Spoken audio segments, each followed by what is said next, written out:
So I'm really going to show my age right now, but I was just having this conversation with my real life book club, and I want to go down like fandom memory lane for a bit. And this is going to sound like one of those rants where it's like, "Oh, when I was a kid, I used to have to go to school like uphill both ways in the snow." But like legit back in the day, if you wanted, prime fandom memes or videos like this, you had to go through a lot more hoops in order to be able to keep that stuff with you. So back in the day, like the internet was a lot less centralized than it is now. Like if you wanted like Lord of the Rings memes or Lost memes or whatever, you had to go to very specific websites. And the Lord of the Rings fan site culture back in the day, aside from like, the forums and shit, was just absolutely aces. Like those were some of the best websites I've ever visited.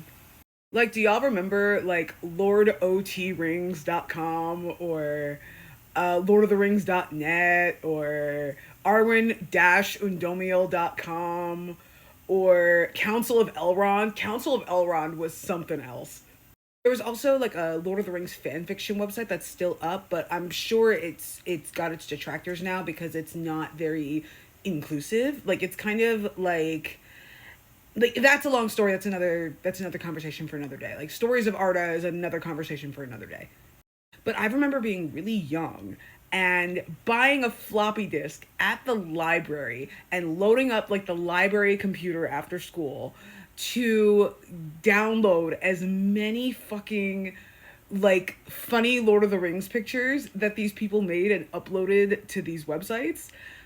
Like I used to do that like at least once a week. Like I would go and I would, get like whatever the crop was of memes that week and I would collect them onto these floppy disks.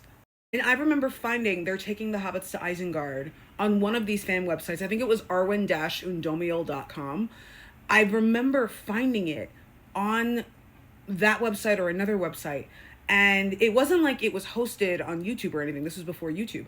I had to download it onto my like personal home drive as a Windows media file.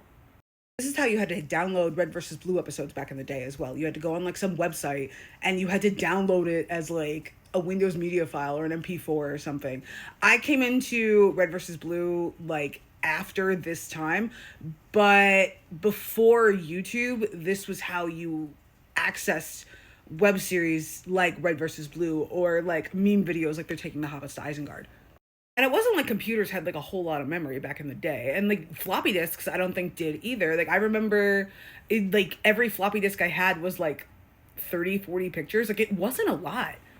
And while I appreciate like this current era of fandom where everything is just so accessible and everything is just everything is centralized like in its own way, I think we're really missing out on like the decentralized internet experience, because the centralized internet experience, everything is just kind of like heavily advertised to us and like you know what I mean. I apologize if this sounded like, a curmudgeonly old woman telling all these new school fans to get off my lawn, but that's what I remember like fandom being. And and I'm sure people can go like further back than me and like, oh no, like you were talking about like floppy disks and Windows media files. Like you used to have to like, do all sorts of crazy shit in order to access your fandom like before the internet. Anyway, I appreciated the resources that I had back in the day, and I appreciate the resources that we have now in fandom, and I appreciate the history that allowed us to get to those places. That is all.